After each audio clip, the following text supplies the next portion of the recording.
Welcome बच्चों। Synthesis complex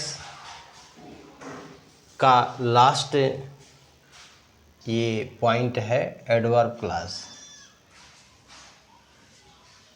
noun class, adjective class, adverb class. इसमें हमने लिखा है कि वाक्य के भावानुसार, वाक्य का जो भाव होता है एडवर्ब क्लास का प्रयोग उसी अनुसार करते हैं। ये 9 प्रकार के एडवर्ब क्लास, इसके जो फंक्शन है एडवर्ब क्लास के, ये 9 प्रकार के भाव व्यक्त करते हैं और 9 प्रकार से बनाए जाते हैं। तो 9 प्रकार में कि किस प्रकार में कौन सा हम क्लास जोड़ करके बनाएंगे, यहाँ हमने लिखा है। जैसे टाइम के भाव में when, while, till, until, before, after, as soon as, since, as long as, इनमें से किसी एक का प्रयोग करके हम कॉम्बिनेशन करते हैं जो भाव कह रहा है। अब ये नहीं कि भाव बता रहा है व्हेन का तो हम जोड़ दें आफ्टर का, ऐसा नहीं। भाव जो होगा। दूसरा है प्लेस, स्थान में हम किसका प्रयोग करते हैं, वेयर स्लैश वेयर इवर, इनमें से हम किसी एक का प्रयोग करके एडवर्ब क्लास का कॉम्बिनेशन करते हैं, एडवर्ब क्लास को जोड़ते हैं। तीसरा है रीज़न। रीज़न मीन्स क्या होता है, कारण। रीज़न मीन्स क्या होता है, कारण। कारण में बिकॉज, सिंस, एज। अब कारण जानते हो, वह स्कूल नहीं आया, क्यों नहीं आया, कारण हमेशा क्यों से ही उठता है। तो क्यों नहीं आया तो क्यों के स्थान पर हम बिकॉज लगा देते हैं, सिंस लगा देते हैं, एज लगा देते हैं। समझ में आई बात। प्लेस में जानते ही हो कि वह कहाँ रहता है, उसके हिसाब से हम अपना बनाते हैं, स्थान जो इंगित कर रहा है। चौथा है कंडीशन, शर्त में। शर्त होता है, कंडीशनल सेंटेंस भी होता है कि अगर तुम आओगे तो मैं तुम्हें पढ़ाऊँगा, तो एक कंडीशनल होता है। अगर तुम मुझे मारोगे तो मैं भी तुझे पीटूँगा, या तुम नहीं आओगे तो मैं तुम्हें पनिशमेंट दूंगा। कंडीशन होता है, शर्त होता है। ऐसे वाक्य में हम किसका प्रयोग करते हैं, क्लास ये सिंथेसिस बनाने के लिए इफ़ का, अनलेस का, इनकेस का। इफ़ जैसा कि अभी मैंने बताया, अगर तुम नहीं आते हो तो मैं तुम्हें पीटूँगा। अनलेस, जब तक तुम नहीं आते हो तब तक मैं खाना नहीं खाऊँगा, कंडीशन है। इनकेस, इनकेस में भी वही होता है। पांचवा है कंपैरिजन। यहाँ हमने एक ब्रैकेट में तुलना लिखा है कंपैरिजन में। तो कंपैरिजन कहाँ पर होता है और कितनी संख्या में होता है, 2 व्यक्तियों के बीच में ही कंपैरिजन होता है। 2 से ज़्यादा होता है तो द बेस्ट हो जाता है, या सबसे खराब होता है, सबसे अच्छा होता है।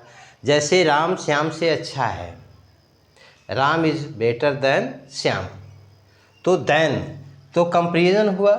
ये डिग्री में हम जब चलेंगे, comparative degree, superlative degree, positive degree, 3 प्रकार की डिग्री होती है। हमें तीनों का ज्ञान है तो हम कंपैरिजन आराम से बना सकते हैं।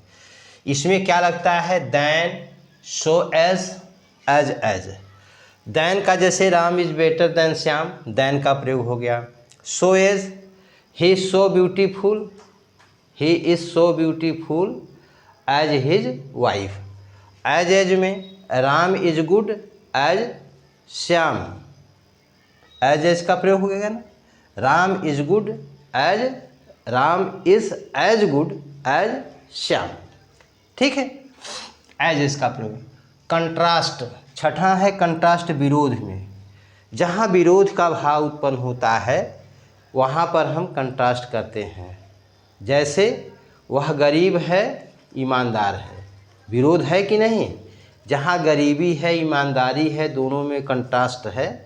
माने गरीब होते हुए भी ईमानदार है, जबकि गरीब है तो उसे आवश्यकता है पैसे की आवश्यकता, भोजन की आवश्यकता, कपड़े की आवश्यकता, नहीं कुछ कर रहा है तो मेहनत करेगा, नहीं कर रहा है चोरी करेगा, तो विरोध है लेकिन ईमानदार है। तो वहाँ हम दाऊ आल दाऊ का प्रयोग करते हैं। जैसे though he is poor he is honest, although he is poor although he is poor he is honest. Okay, अगला है विरोध में, कंट्रास्ट विरोध में इवन इफ भी लगाते हैं। हाँ, even if he is poor he is honest, भले ही वह गरीब है। इवन इफ का मतलब होता है भले ही वह गरीब है बट ही इज़ ऑनेस्ट, लेकिन वो ईमानदार है। 7वां है रिजल्ट इफेक्ट, परिणाम, प्रभाव। माने किसी चीज़ का परिणाम आता है तो उसका कुछ न कुछ प्रभाव पड़ता है, तो यहाँ रिजल्ट और इफेक्ट में है। जैसे सो दैट, हाँ, सो दैट माने रिजल्ट क्या है कि he passed so he is happy, ठीक है, ही वॉज हैप्पी माने वह खुश था, वो पास हो गया, वह इसलिए वह खुश था, तो रिजल्ट आया। अगला है पर्पज, उद्देश्य, या वह कठिन मेहनत करता है वह पास हो गया, ये भी हो सकता है। पर्पज उद्देश्य में माने किसी काम का कोई कुछ न कुछ उद्देश्य रहता है। सो दैट कि अगर प्रयोग है तो इसके साथ प्रेजेंट इंडेफिनिट टेंस में वाक्य है तो मे रहेगा, मे का प्रयोग होगा, अगर पास्ट में है तो माइट का प्रयोग होगा। जैसे उदाहरण के लिए ही वर्क्स हार्ड, वह कठिन मेहनत करता है, ठीक है, वर्क्स प्रेजेंट टेंस में है। सो दैट ही में पास, ताकि वह पास हो जाए। अब यही पास्ट टेंस में हो जाए ही वर्कड हार्ड, ठीक है, सो दैट ही माइट पास, आ गया।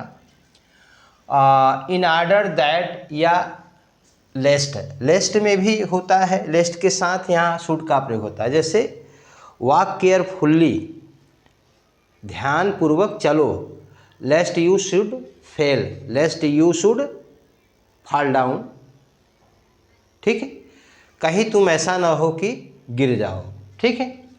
तो यहाँ पे शुड, लेस्ट के साथ हमेशा शुड का प्रयोग होगा, सो दैट के साथ मे का प्रयोग होगा अथवा might. In order, in order माने किसके लिए, इन ऑर्डर, हाँ, तो जीविका के उद्देश्य से, इन ऑर्डर के उद्देश्य से वह काम करता है, ठीक है। मैनर, ढंग, ठीक है। अब इसमें क्या होता है, हर आदमी का अपना अपना ढंग होता है, एज या सो फार एज, ठीक है। अब हमने कुछ एग्जाम्पल दिया है यहाँ पर। पहला, ही सा मी कमिंग, उसने मुझे आते हुए देखा, फुल स्टॉप। दूसरा है he immediately took to his heels, माने वह इमीडिएटली माने तुरंत अपने एड़ियों को लिया, हिल्स माने एड़ी होता है, तो माने क्या, वो एड़ियों भाग गया, वह तुरंत भाग गया। तो अब यहाँ देखो कैसे, टाइम की बात है, इमीडिएटली, इमीडिएटली, तो व्हेन अथवा एज सुन एज, जब या ज्यों ही उसने मुझे देखा वह भाग गया, ओके। दूसरा है the doctor came, full stop. दूसरा वाक्य है द पेशेंट है डाइड, डॉक्टर आया, रोगी मर चुका था।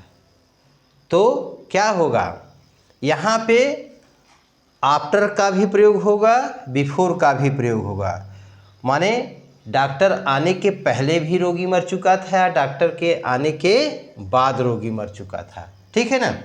तो doctor came after the patient है डाइड, माने पेशेंट के मरने के बाद डॉक्टर आया, अथवा हमने यहाँ पर लिखा है the patient had died before the doctor came.